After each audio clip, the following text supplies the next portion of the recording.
Well, there's quite a serious subject now, actually. Yeah. Chris and I spent just under 12 weeks driving around the roads, as we said, in Ireland, the entire coastal road. But we did actually encounter something quite sobering, quite... Actually, not sure it was sobering. It wasn't sobering at all. A bit more serious than that. All the rumours you hear about Irish people, shocking news, people, it's true.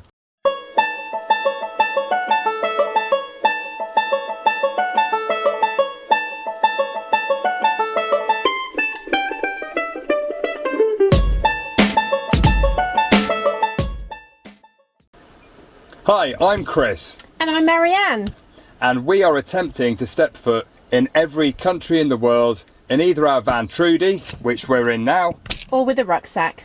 And in this video, we're going to share with you the must-know things if you're thinking about going to Ireland in either your van or motorhome. This year, we drove the entire coastal road of Ireland, including every single peninsula. We did. The whole Wild Atlantic Way. So we've got some great tips and hacks that you have to know to make your van life experience in Ireland a little bit easier. So whether you're new to motorhoming and vanning, or whether you're a really experienced salty old sea dog at motorhoming, there will be something for you in this video. Something for everyone. Something for everyone. Bins and getting rid of your waste was actually our main issue. The council have introduced a optional tax for rubbish and household waste, which means that they've removed all the bins in the towns so that people can't dispose of their household waste. So, what do you do with your rubbish? Christopher? Okay, so there's a number of places you can get rid of it. Number one, the supermarkets. Whether it's Lidl or all the supermarkets, they've got bins outside them. But here's another tip. The holes on the bins are very small. So don't get big bags of rubbish, use small ones. Fast food outlets, petrol stations, some of the bigger touristy beaches, they have rubbish bins. But generally, all the way along the Wild Atlantic Way, all the car parks and everything, they don't have bins. So another thing, water. So there's drinking water and water for the van for showering or whatever. Yep. We found a number of different places as we travelled around. So cemeteries always have a tap. Yes, a priest actually told us you can always use the water from the cemetery. They did, somebody we met. Jetties, so there's lots of jetties which are also called piers. Jetties and piers around Ireland, they've all got fresh water taps, not necessarily drinking water, but great for showering and filling up your van.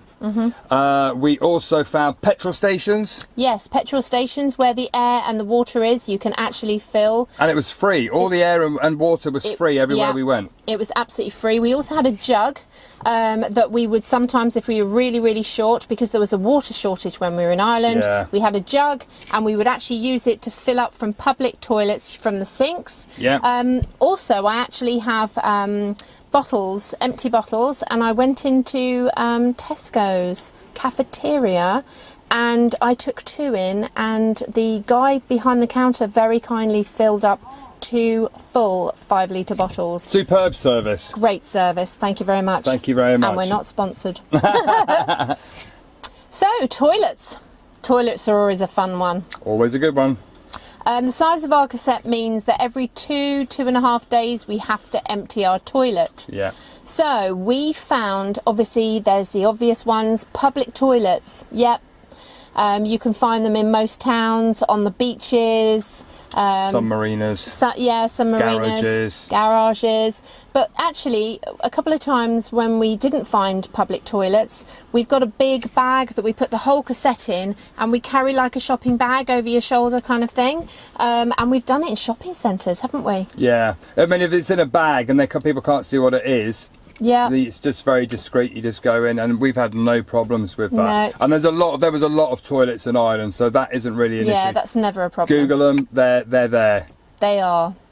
So the whole time that we were in Ireland, we didn't pay for one campsite. We stayed in a campsite once, due to a storm. Yeah. Very kindly thanks to Blaney Park, who invited us for one night. There was a very, very bad storm, and they took us in because they were worried about us and actually made contact with us, so thank you.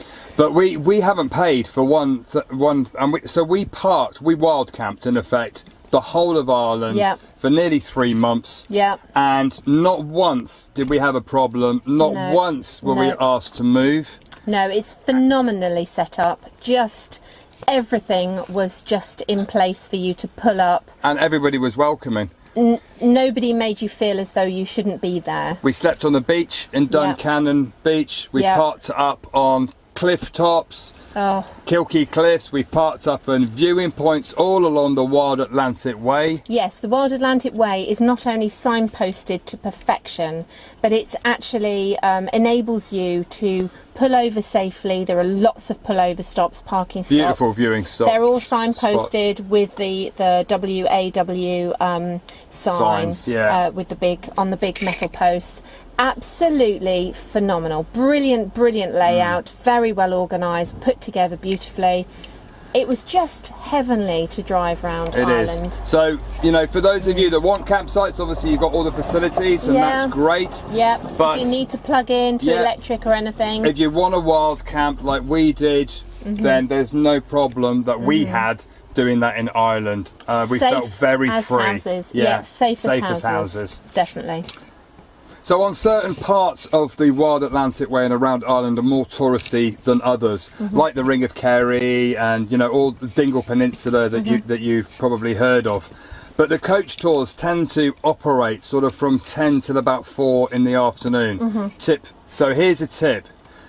If you go in the evening, you know, when the sun's going down, beautiful sunset over the summer, you avoid all the big tours of coaches, and in some places there can be quite a lot of them. Yeah, they pick up from the hotels at 9, they then start on that journey at 10 o'clock. So if you leave by lunchtime, after lunchtime, everybody's way ahead of you, you are absolutely fine, nobody will get in your way.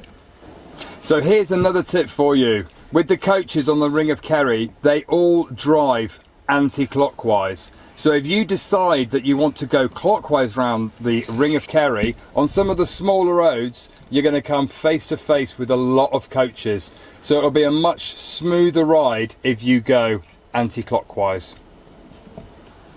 Obviously, keeping fresh in van life, you need access to washing machines. There is a system. There is a system called Revolut, and they're actually washing machine systems, and they're based in most garages. So you see them everywhere. If not, Google laundrettes.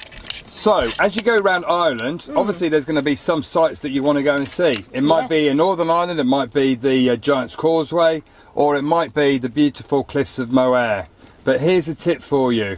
If you go to these attractions late in the evening when they're closed, they're free. And summertime, the sun doesn't seem to set till about 11, so you've got plenty of time. So we went to the Giant's Causeway after it was closed. It's free to walk down. There was nobody there. And same with the cliffs of Moher.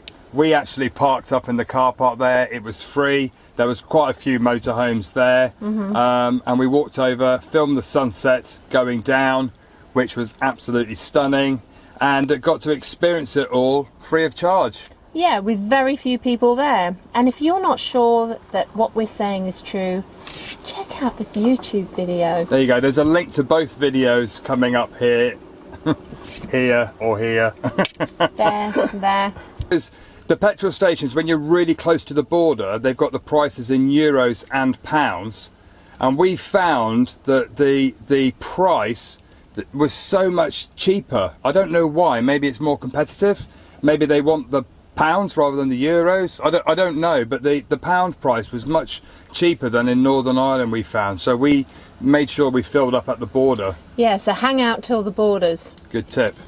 So if you're thinking of doing the Wild Atlantic Way or going over in your motorhome or campervan, there's 3 main routes over. So you can go get the ferry to Belfast in the north, which is great for visiting Northern Ireland and starting the Wild Atlantic Way at the top in Malin Head, or right down in the south in Rosslea, you're right at the bottom, you go across past Cork into Kinsale where you start the Wild Atlantic Way at the most southerly point.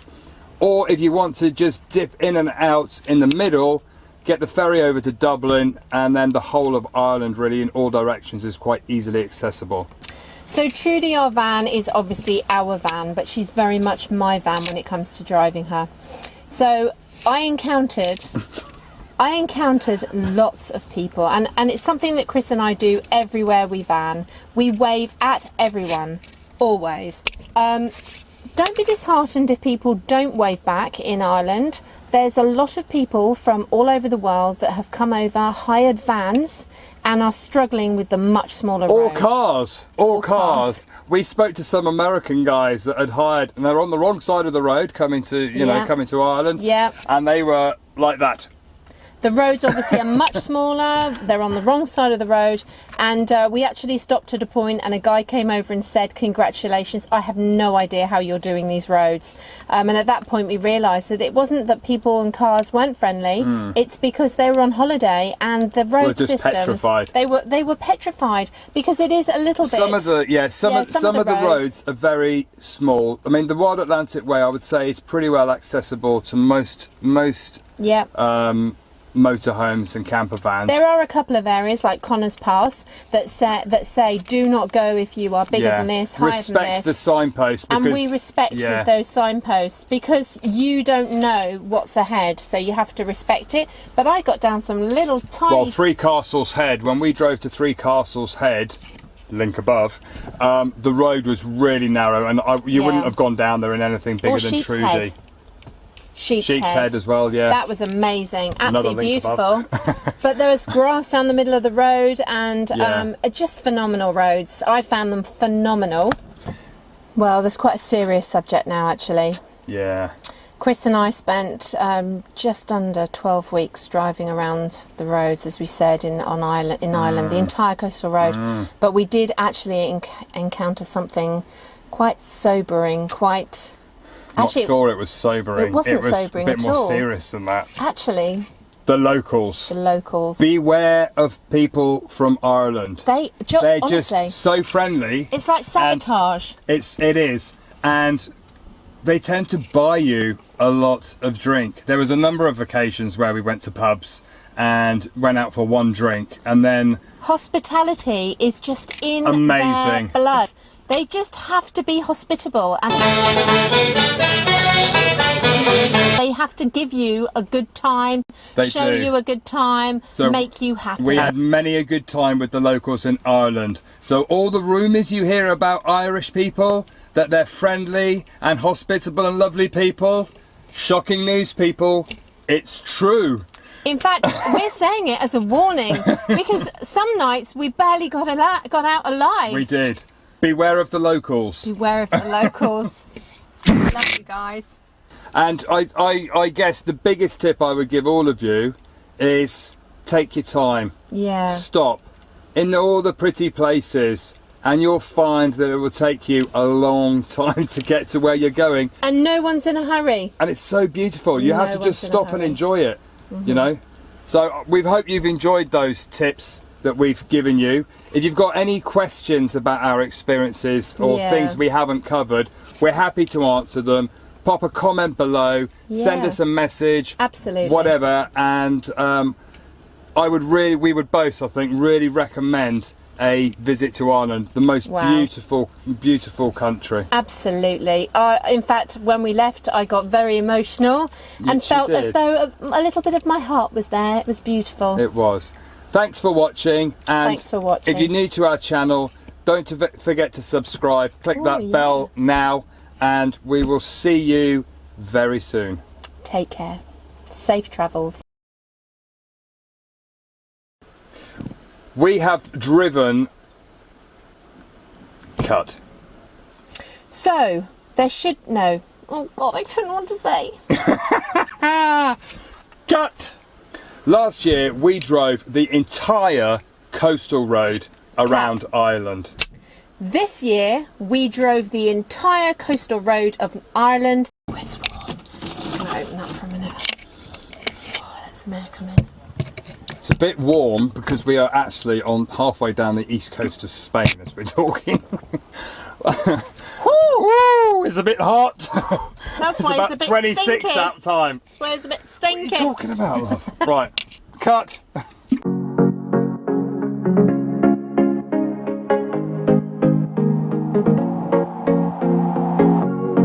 Leaving this place, the sun's about to break. You're riding shotgun